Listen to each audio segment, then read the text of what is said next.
Good morning, Tommy. Guten Morgen. We had some fun in the restaurant during breakfast already. Yes. That was close. And Musiker-Board of Germany is very happy to have you Danke. for the forum. And we prepared some questions beforehand. From the people that write in, or? Yeah. Okay. Musiker-Board is like 200,000 inhabitants. At the moment, we're looking at about 7 million contributions in text, photo, or video. Okay.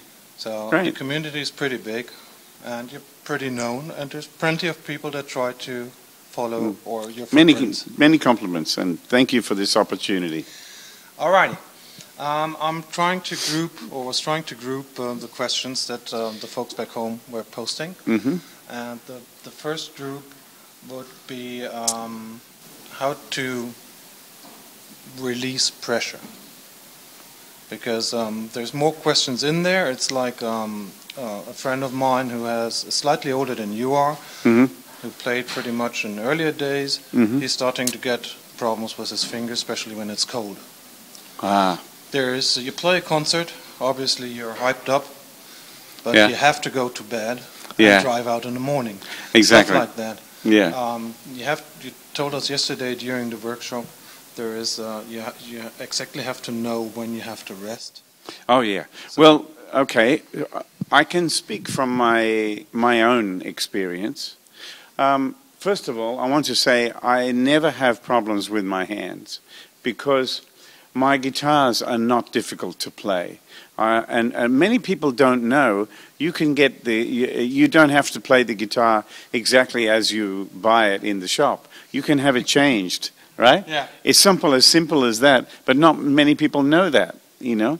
So the guitar comes from the factory with the action a little high, right?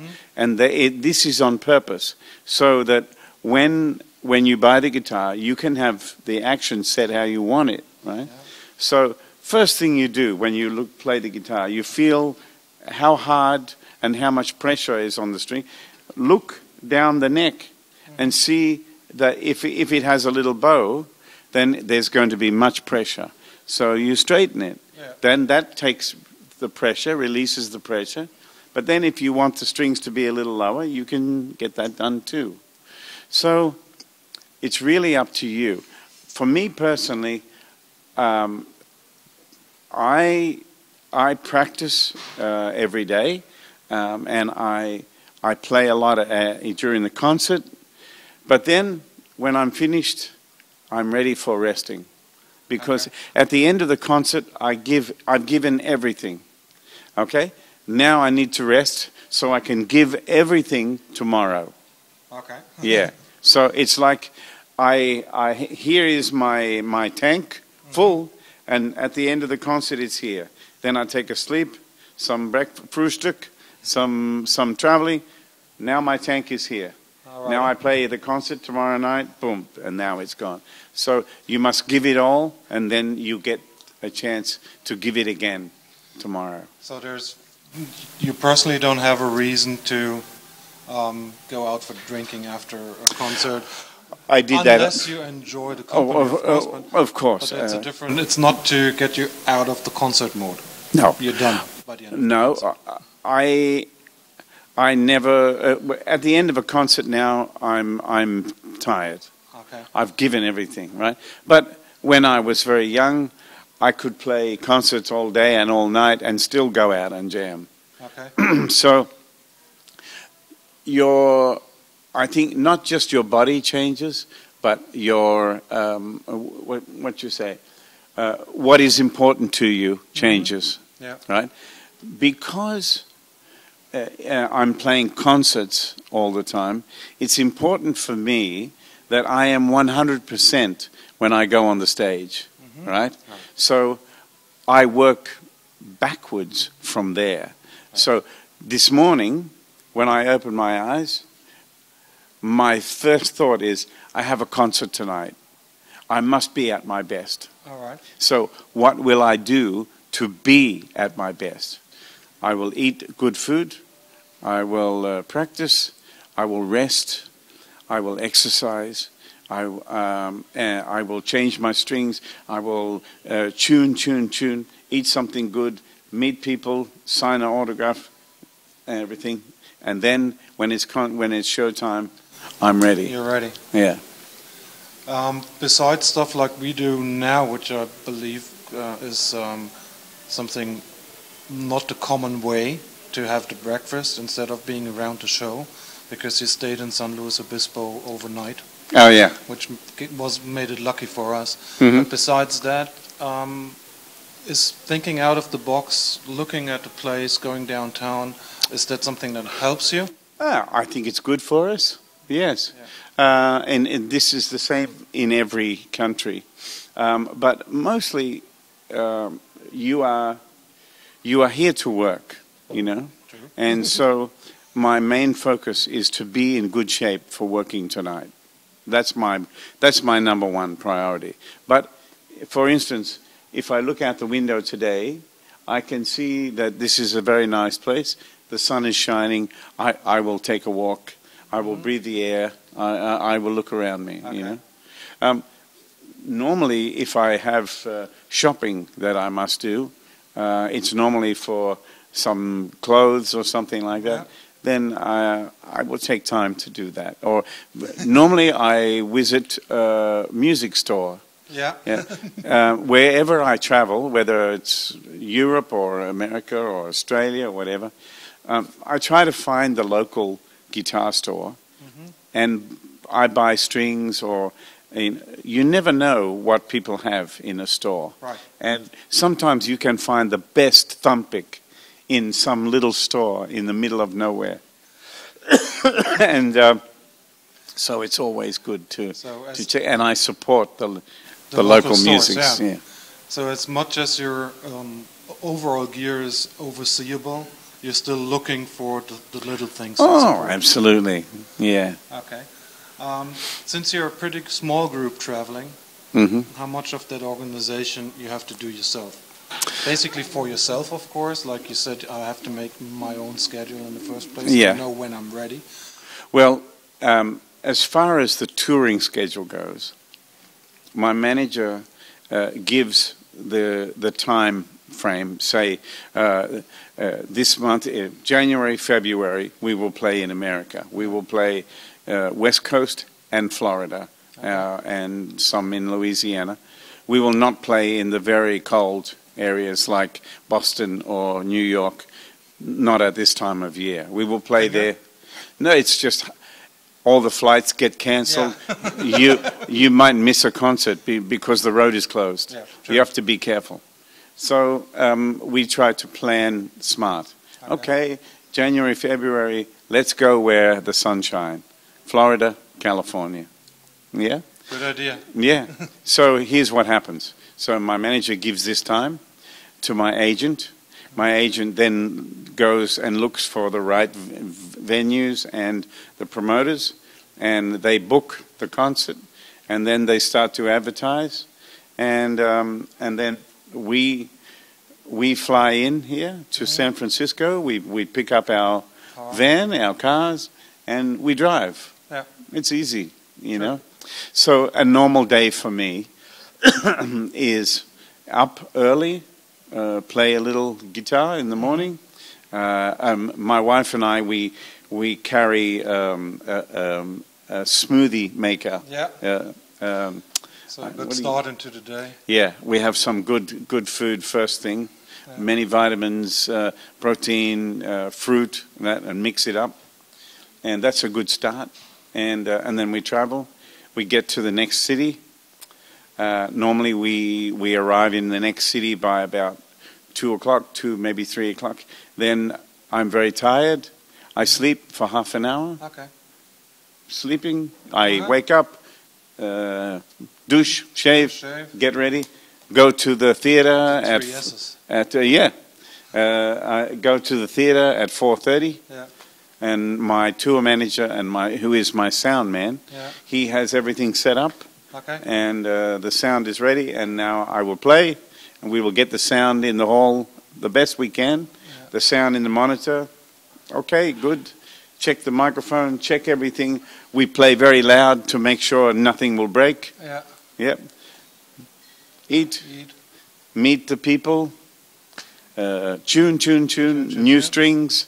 And then 7:30, boom, walk on the stage, and away we go. Okay. Next department we're going to touch would be education. Okay. And the question I would have there is, you mentioned yesterday in the workshop, and I've heard that statement frequently, you don't read or write music yourself. No. I wish I could. For the outside person, because we also had plenty of theoretical approaches yesterday during the workshop. I want to point out that you should not mistake not being able to read or write music from being a non-theory guy.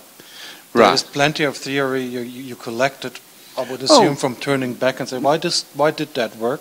And then you started to find out, most likely. Exactly, yes. But you shouldn't mismatch not being able to read and write with not understanding what you're doing. Well, because of learning and learning from other people with much more knowledge than yourself, it's helped me to see how music works, and then to try to find something good to say with this knowledge. And so, if you gave me, say, okay, here are the chords, now improvise, make something up, I can do it. I know what to do, but I can't tell you the name of the mode that works on this, but I know what it is. That's the difference. So do you consider that portion a limitation, or freeing it up to get out of the box? Well, I think, it's being spontaneous and I always try to think like a singer. When I'm taking a solo, I try not to think, well, I cannot think like theory. My brain doesn't work like that, right? I respond to what I hear. So here's the chords for this song. Now this is what I want to play. And maybe the chords move like this, but I stay here and play these few notes because it says everything for me, and I don't have to follow the chord. I can stay here. You know what I mean? And this is the essence of playing the blues, is the blues player, he stays here. The chords move around, but he stays here. Because he found his point where he says what he wants to say. And so, and for those who don't understand in the first time, he repeats it as well. And if it's a mistake, he calls it jazz. Or repeats that again. Exactly. To make everybody believe he did it on purpose. And they say, wow, man, just like Miles Davis. I wonder, I have a question for you, because you are from Germany. Do you call Miles Davis, do you call him Kilometers Davis? No. No, okay. If you would have the chance to restart the educational part, would you prefer the same path, or would you say there could have been something else or a different twist in it? I think if I could restart the education path, I would learn jazz earlier. Okay. I would learn more songs earlier. But I was more interested in country music and rock and roll music.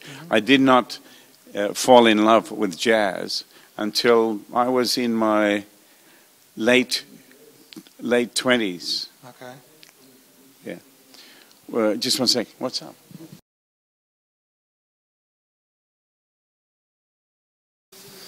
Sorry, we didn't mean to interrupt you. Well, that piece gets cut out anyway. Yes, of course. Ready? Part two. Part two.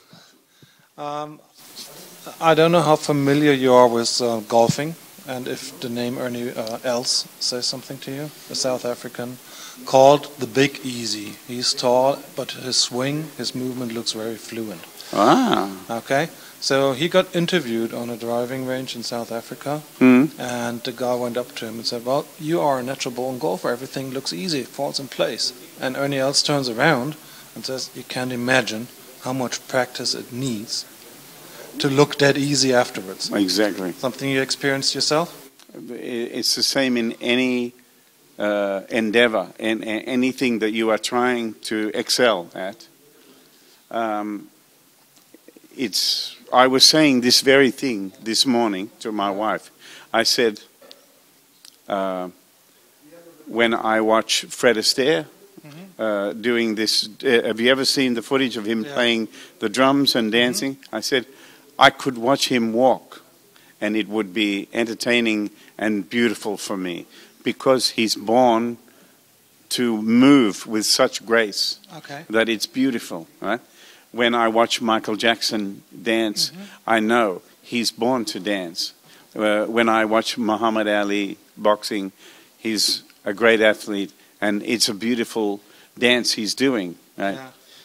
When I watch great guitar players play, then I know they are doing what they're born to do.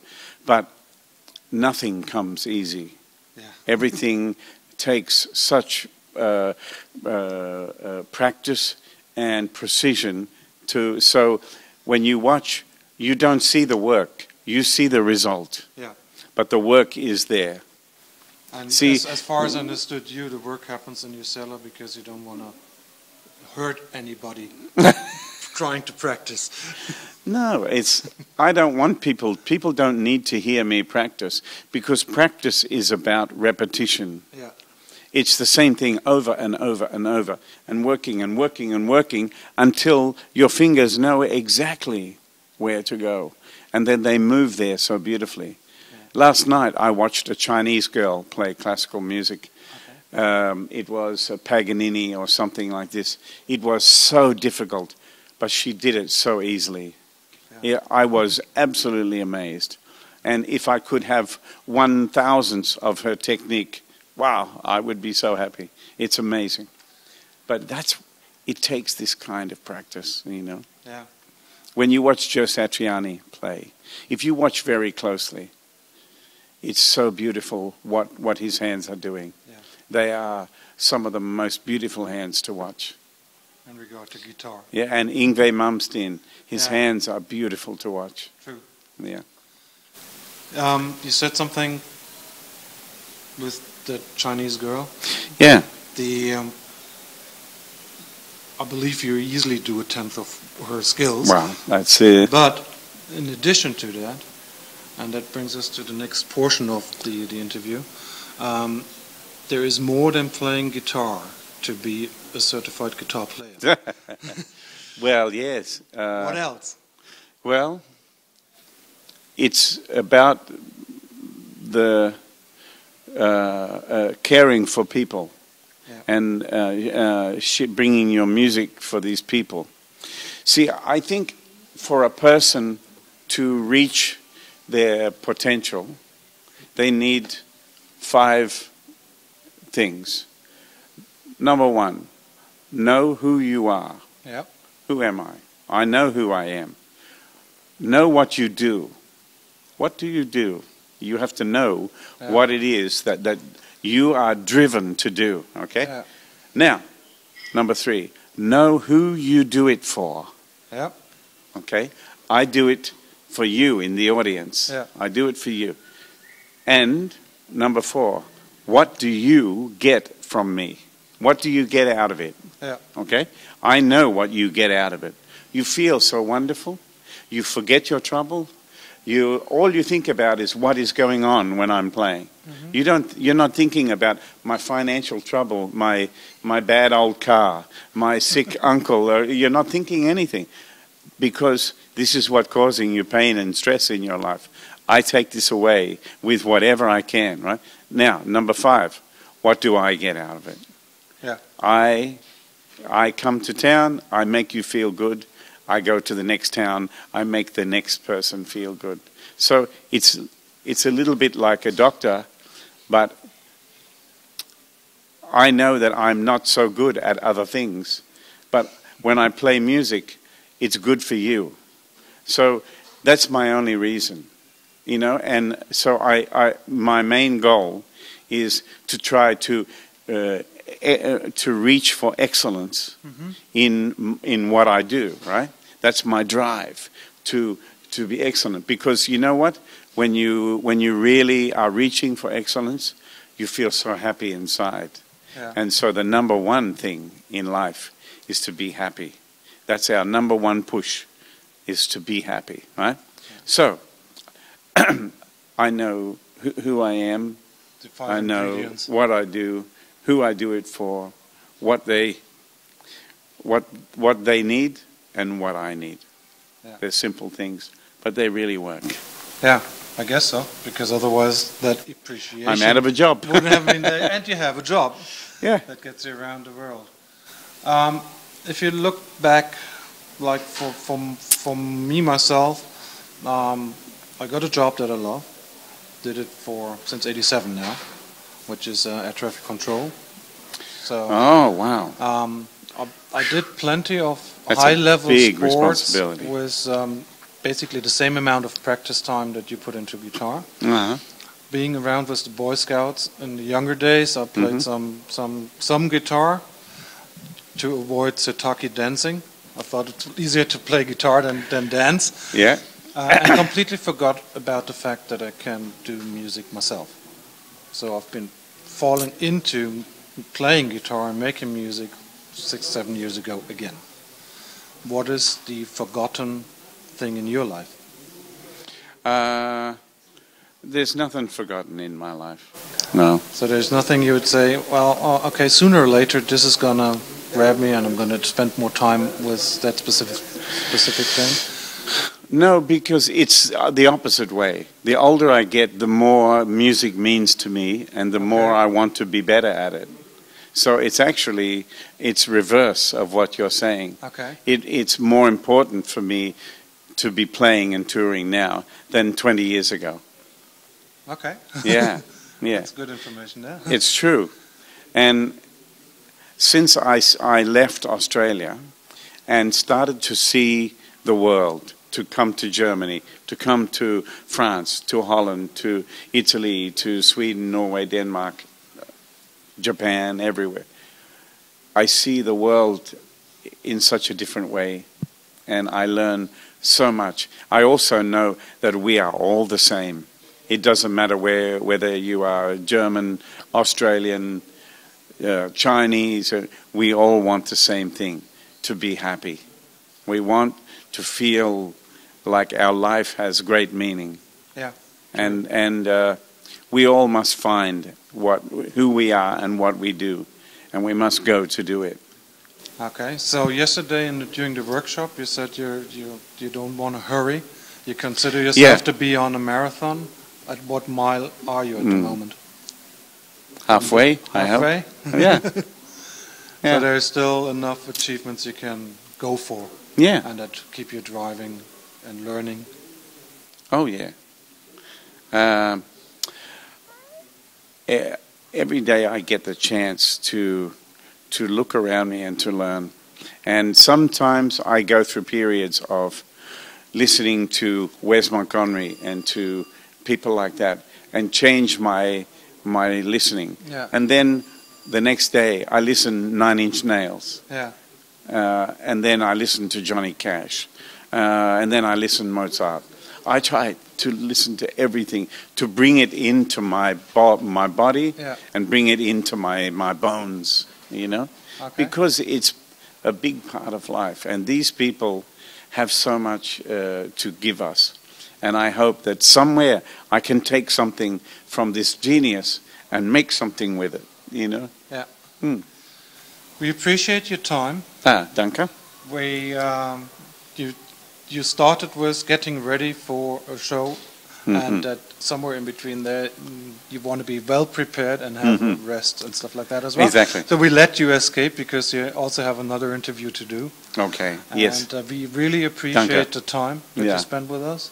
And as I said earlier, once you are in Germany, give us a call if you want to chat and hang out. Danke. We have a good beer there. Yeah. And I should say hello from Tony Götz, who helped us getting connected to you. Oh, great. Okay, and he wrote me this morning to say hello from him. Oh, danke. That's what I just did on the official video. There you go. So, Tony, thank you for this. Tommy, Cheers. thank you for this. Dankeschön.